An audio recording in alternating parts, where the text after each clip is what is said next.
태극신검 이해를 시작하겠습니다. 예언법 3. 본격적으로 논하기 전에 예언법은 어떤 것이며 어떤 사람들한테 필요한지 살펴보겠습니다. 예언법을 필요로 하는 사람이 있다는 거죠. 비만으로 건강을 걱정하는 사람은 운동을 하거나 음식물 섭취를 줄여 병들 사태를 대비합니다. 소속된 집단 내에서 무언가 일이 잘못되면 담당자는 핑계를 대거나 거짓말하는 경우도 쉽게 확인할 수 있습니다. 그래요.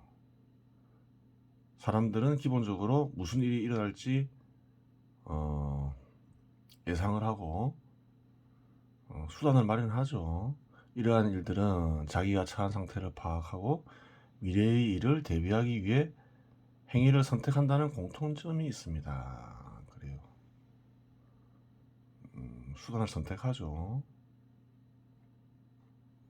그래요. 즉 거의 모든 인간들은 매사의 경험과 논리에 입각해 예언법을 사용한다고 보아야 합니다. 그래요. 미래를 예상하고 준비를 한다는 점에서 기본적으로 사람들은 다 예언법을 자기도 모르게 사용하고 있다는 거예요. 물론 그 예언법이 객관적인 건 아니겠죠. 또 확립된 것도 아니고, 그러니까 표시할 수가 없는 거죠. 인식할 수 있게. 또한 자기들만이 예언법에 입각하여 살아간다고 보면 됩니다. 듣고 보면 너무나 당연한 듯 하지만 그럼에도 불구하고 이처럼 중요한 예언법이 연구되지 않는 이유는 예언법 역시 보이지 않는 것이기 때문에 대부분의 인간들은 자기가 자기 자신만의 예언법에 입각하여 살고 있다는 사실을 모르기 때문입니다. 그렇죠. 자, 일단 자기가 어떤 식으로 그 미래를 예측하는지 그 방법을 표시해봐라 이러면 표시할 수 있는 사람이 거의 없지요. 뭔가 직관을 해서 대비를 하는데 그 직관이 어떻게 이루어지는지 잘 몰라요. 자기가 하고 있으면서도. 그래요.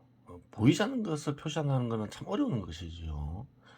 또한 예언법의 경우 보이지 않는 것을 대상으로 연구하는 것인데 보이지 않는 것 중에서도 특히 탐구하기 어려운 이루어지는 원리를 다루기 때문입니다. 그래요. 그 보이지 않는 것 정체는 일종의 원리인데 이 원리를 주관적인 것이라고 하더라도 인식할 수 있게 표시하기가 너무 어렵다는 거예요. 예언법이 중요한 이유는 중요한 순간들에 있어서 선택이 인간의 운명과 집단의 운명을 결정하는 경우가 대부분이기 때문입니다.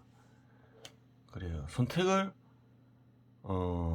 잘못해서 잘못되는 경우 혹은 잘 되는 경우가 많죠.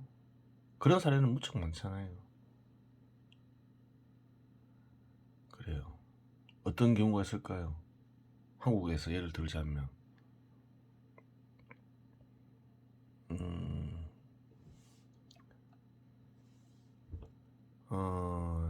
그래요. 요즘 그 일본하고 그 한일 그래요. 그 한일 이제 간에 문제가 또 대두되니까 그 1965년에 박정희 전 대통령이 그래요. 일본과 협정을 맺지요. 그 뒤로 교류를 하지요. 그 당시는 대부분의 국민들이 반대했겠지요. 지금보다 더 심했겠지요. 근데 교류를 결정하고 이제 했어요. 협정을 맺었죠. 협정을 맺고 교류를 했죠. 보상금도 받고. 잘한 건가요? 잘하지 않은 건? 잘한 선택인가요? 잘못한 선택인가요? 잘한 선택이죠. 그래요. 교류를 하면서 그 경제를 키우고 또 보상금으로 또 투자를 했겠지요. 산업을 키우는데. 그래요. 그래서 그때 일이 있었기 때문에 대한민국이 이만큼 발전할 수 있었겠지요. 발전의 토대가 됐겠지요. 잘한 것이죠. 반증이 뭐 꼭 그 잘했다고 어떻게 증명할 수 있느냐? 북한만 봐도 알 수 있잖아요. 시장과 시장을 이용해서 기업을 키우려고 하고 세계 시장을 이용해서 기업을 키우기 위해서 그래요. 일본의 도움을 받고 자금적으로나 기술적으로나 잘한 거잖아요. 북한은 그렇게 안 했잖아요.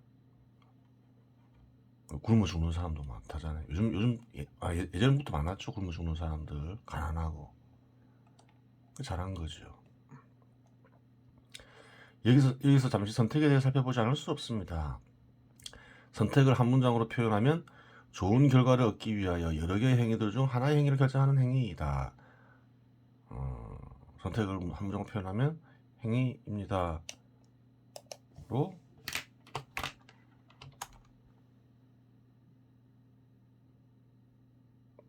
표현할 수 있습니다. 이렇게 하면 표현할 수 있습니다. 이렇게 쓰면 되겠죠.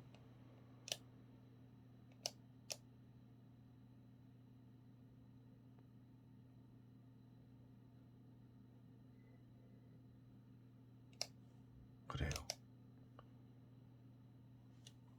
그럼 백화점 가서 하나만 사려고 갔다가 여러 개를 산 경우는 무엇이냐라고 물을 수 있는데 이 역시 하나를 결정하는 것입니다. 하나를 사려고 했는데 여러 개를 샀다. 백화점 가서 이 역시 여러 개를 결정한 게 아니라 하나의 행위를 결정한 그래요. 하나의 행위를 결정한 것이라고 하죠. 즉 여러 개를 사겠다는 뜻 하나를 선택하기로 결정한 것입니다. 그렇죠. 여러 개를 사기로 하나 선택을 했다는 거예요. 하나라는 거예요. 둘 같지만 하지만 하나를 구매하고 나오는 길에 충동적으로 구매하여 두 개가 된 경우도 존재할 수 있습니다. 이 경우는 하나만 사려는 의지가 충동에 의해 하나를 더 사로 변경된 것입니다.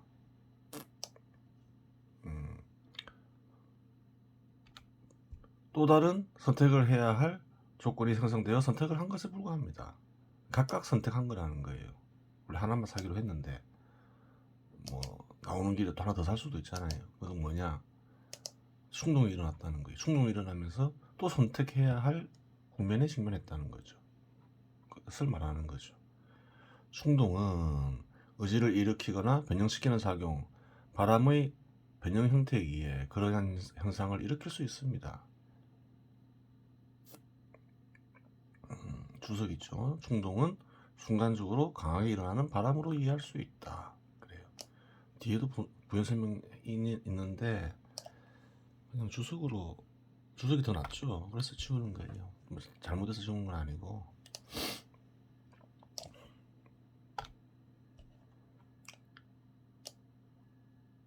이렇게 치워버리고. 선택 역시 연구를 하자면 끝이 없고 중요한 사안이긴 하지만 이 정도만 알아도 태극신검에서 제시하는 예언법을 익히는 데는 지장이 없습니다. 이 정도만 알면 된다는 거예요. 선택에 대해서는. 이제 어떠한 사람한테 예언법이 필요한지 살펴보겠습니다. 예언법은 선택을 필요로 하는 사람한테 필요합니다. 그렇죠. 선택을 필요로 하는 사람한테 필요하겠죠. 예언법은. 하지만 이는 절반의 정답입니다. 병든 사람이 의사를 찾아갔을 때 의사는 병과 환자의 상태를 파악하고 치료법을 선택할 수 있습니다. 하지만 이 경우서는 의학적으로 가장 적절하다고 알려진 치료를 하면 되는 것입니다. 그렇죠. 병든 사람을 치료할 때는 적절한 치료법이 다 매뉴얼에 있죠. 물론 가장 적절한 치료법의 비용을 환자가 지불할 수 없는 경우 비용에 맞는 효과가 떨어지는 치료를 할 수도 있을 것입니다. 그래요. 매뉴얼이 다 있다는 거예요. 이처럼 실험을 통해 과학적으로 행위가 결정되어 있는 상황에서는 예언법이 필요 없습니다. 그래요. 굳이 뭐 예언법이 필요 없다는 거죠. 의사가 선택하는 것 같지만 뭐 선택을 하는 건 아니라는 거예요. 이런 선택은 뭐 선택에 예언법이 필요한 건 아니라는 거죠. 이미 정해져 있는 것에.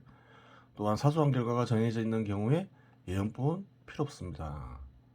사소한 결과가 정해져 있는 경우에도 예언법이 필요 없다는 거예요. 볼까요? 면을 먹고 싶은데 국수를 먹을까 라면을 먹을까 고민되어 선택이 필요한 순간이 있는데 발길이 먼저 닿는 곳에 가서 먹으면 될 일입니다. 그렇죠. 굳이 예언법이 필요 없다. 그렇게 얘기하고 있죠. 따라서 예언법은 중대한 결과를 가져올 수 있는 여러 개의 행위들 중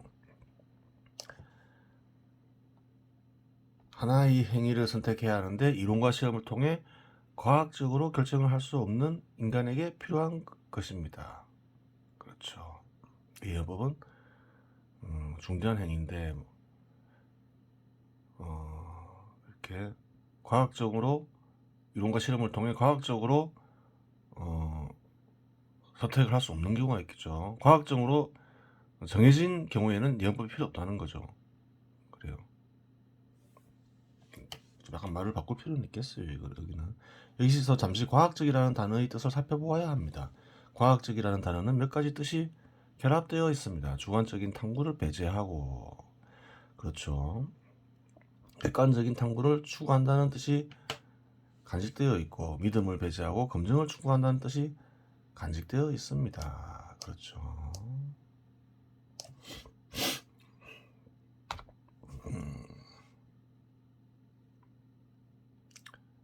믿음은 그래요. 검증을 추구하죠. 종교는 어떤가요? 검증을 그다지 중시하지 않죠. 믿음을 중시하죠. 객관화를 추구하기에 수학과 기하학이 도입되고 검증을 추구하기에 실험이 중시되는 것입니다. 주석이 달려있죠. 한번 볼게요. 하지만 완전히 객관화되고 탐구하는 대상에 대한 이치가 완벽히 검증되어 절대적인 상태에 이런 지식은 찾아보기 힘들다는 점에서 과학이라는 단어 역시 상대성을 띠게 됩니다. 그래요. 진리를 간직하면서 이제 객관화되는 거죠. 수식으로 표현되고 최후에는 마지막 실용적인 단계에서는.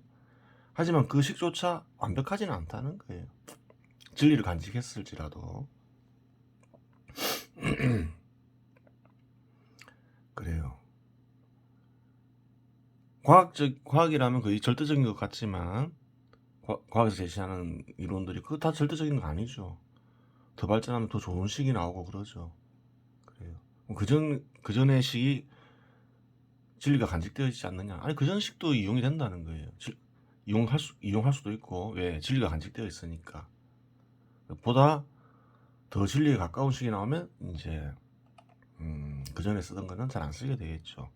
하여간 예언법은 주관적이고 추상적인 상태로 존재하는지를 객관적이고 검증 가능한 상태로 발전시키는 도라고 하겠습니다. 그래서 여기서 제시하는 예언법은 뭐 직관의 의학 뭐 그런 게 아니라는 거예요. 주석이 있죠.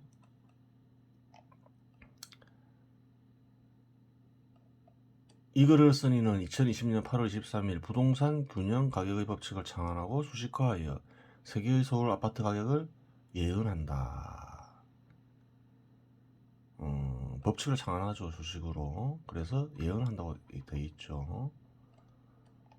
예언법 만들었으니까 한번 실전을 해봐야 될 거 아니에요. 그래 예언법이 맞는지 틀렸는지 확인할 수 있고 실력을 기를 수 있다라고 생각했던 모양이지요. 잠깐 부동산에 관심을 가졌던 적이 있어요.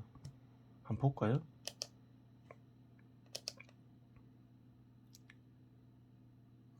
대충 틀어볼게요. 괜찮다는 말이죠. 조금 더 볼게요.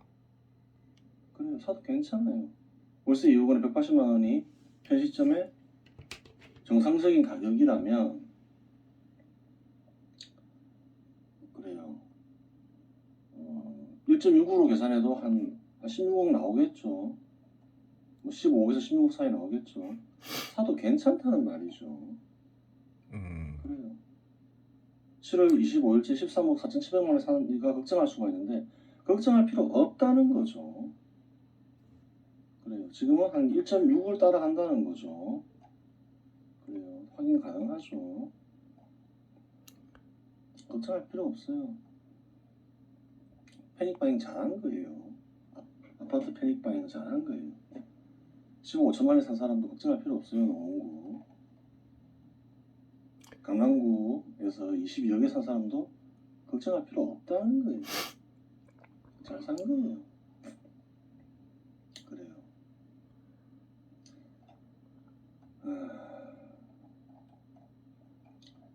최근에 어떤 일이 있었나요? 8월 4일자에 임대차 3법이 통과됐죠. 그 뒤로 어떻게 됐을까요? 월세가 올랐을까요? 빠졌을까요? 확인을 한번 해서 봤어요. 7월 달에는 월세가 4억원에서 80만 원이었어요. 이거는 네이버에 들어가서 네이버 부동산에 들어가서 건영 3차를 치면 돼요. 7월 달에 월세 4억 원에 80만 원에 거래됐고 같은 평수가 월세 5천만 원, 보증금 5천만 원에 150만 원에 거래가 됐어요. 거래 완료가 2020년 8월 17일이니까 거래가 끝난 거죠. 실제로 거래가 이루어진 거죠. 그래요. 월세가 올랐는지 안 올랐는지 계산을 해보면 다 알죠. 월세가 올랐어요. 그래요. 그럼 5천만 원에 150만 원으로 계산하면 5천만 원에 1.6% 곱하면 한 80만 원 나와요. 거기에다가 150만 원에 12 곱하면 1,800만 원 나오죠. 여기에 0.016을 곱하면 되죠. 그럼 어떻게 되나요? 11억 7,500만 원이 나와요. 그래요. 7월 달까지 어땠죠? 적정가가 15분이었죠. 그래요. 패닉바잉을 했지만 버블이 아니었다는 거예요. 정상적인 가격이었다는 거예요. 근데 임대차 3법을 통과시키면서 월세가 올라버렸다는 거예요. 그 쓰레기 같은 법인 거죠. 쓰레기 같은 법을 통과시킨다면서 별의별 행위를 다 한 거죠. 그래요. 국회 절차도 다 무시하고 했어요. 미친 짓을 한 거죠. 미친 짓을 한 거예요. 그래요. 그럼 5천만 원에 150만 원을 계산하면 얼마가 나온다 했죠? 똑같이 계산하면 11억 7,500만 원이 나와버려요. 그러니까 이러한 현상이 전국적이고 계속 이어진다면 어때요? 임대차 3법을 통과시킴으로써 향후 17%가 더 올라갈 수 있는 여력이 생겨버린 거예요. 잘못한 거죠. 크게 잘못한 거죠. 어떤가요?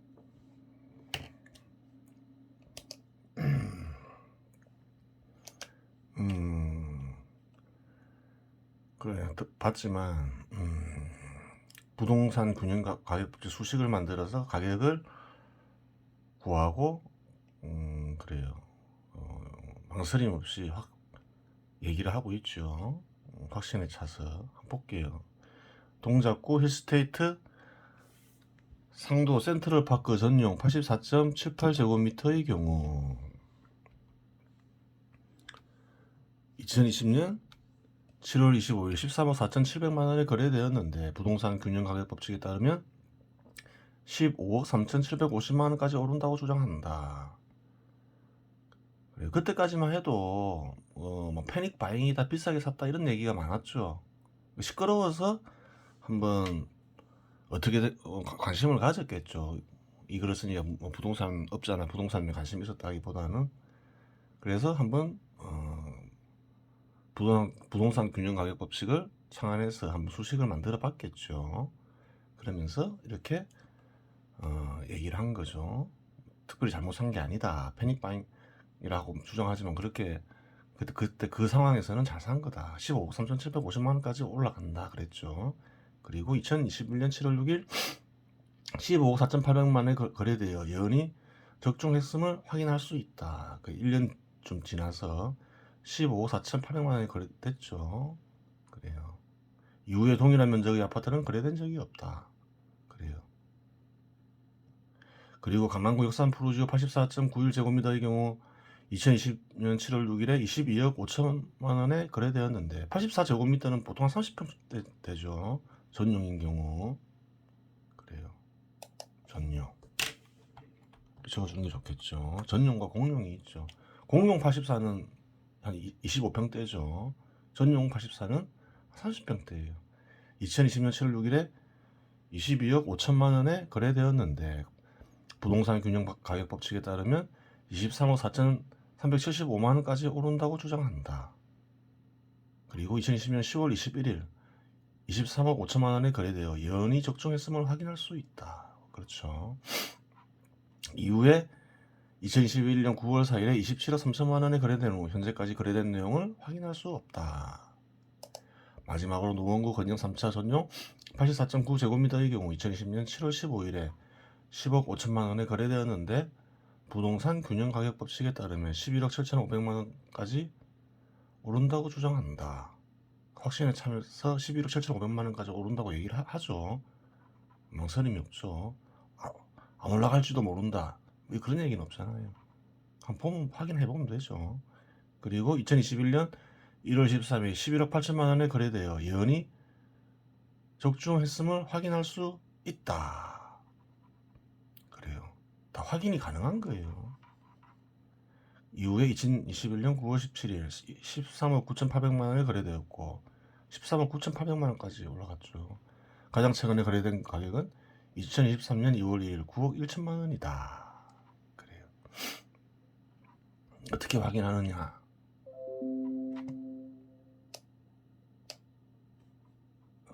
네이버에 들어가서 확인할 수 있는 데는 많죠. 동대청도 있고 서울 부동산 정보광장도 있고 그래요. 이 부동산 정보 거래 정보 치고 매매 강남구 역삼동 치면 그래요. 뭘 칠까요? 뭐 여러 개 있지만 사람들이 제일 많이 보는 게 노원구 거래가 많이 되는 걸 보는 게 좋겠죠. 건영 3차 2020년 1분기 3분기 이때 그때 시끄러웠죠. 그래서 관심을 가졌겠죠. 그래요. 가격이 나와있죠. 8월달이니까 8월달에는 이건 안 나왔겠죠. 그 전에 7월달께 나왔겠죠. 7월에 거래가 된 것 중에 가장 비싸게 거래된 게 10억 5천만 원이었죠. 그래요. 9월에 11억에 거래되고 11억 2007년에도 8월에 거래됐네요. 그래요. 그때는 8월달에는 사야 되니 말아야 되니 말이 많았죠. 패닉 바잉이라는 말도 나오고 그리고 4분기에 보면 건영 3차 그래요.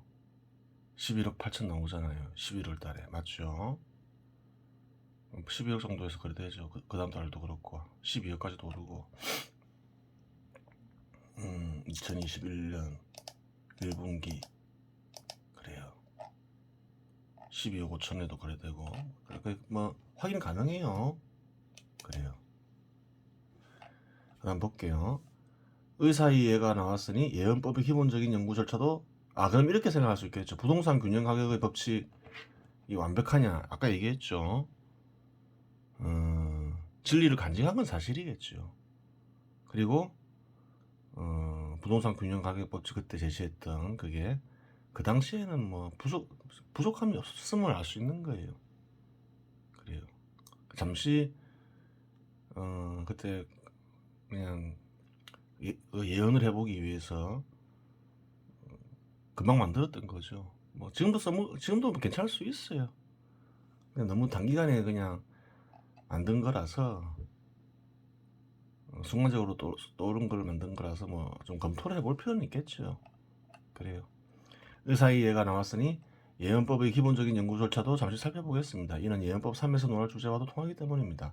실상 예언법의 목적은 선택의 경우가 발생했을 때 의사와 같이 하기 위함입니다. 그렇죠. 이렇게 수식을 만들어 놓으면 얘기해 줄 수가 있는 거죠. 아까처럼 사야 된다 말아야 된다 이렇게 이런 것도 할 수 있는 거잖아요. 또 이미 결과 나왔으면 어떤 상태인지 그렇게 얘기하잖아요. 괜찮다고 얘기하잖아요. 비싸게 산 게 아니다. 결과에 대해서도 얘기해 줄 수도 있고 그렇게 되는 거예요. 또 앞으로 어떻게 될 것이다 예언도 해줄 수 있고 뭐 직관에 의한 게 아니죠. 그냥 거의 매뉴얼에 의한 거죠.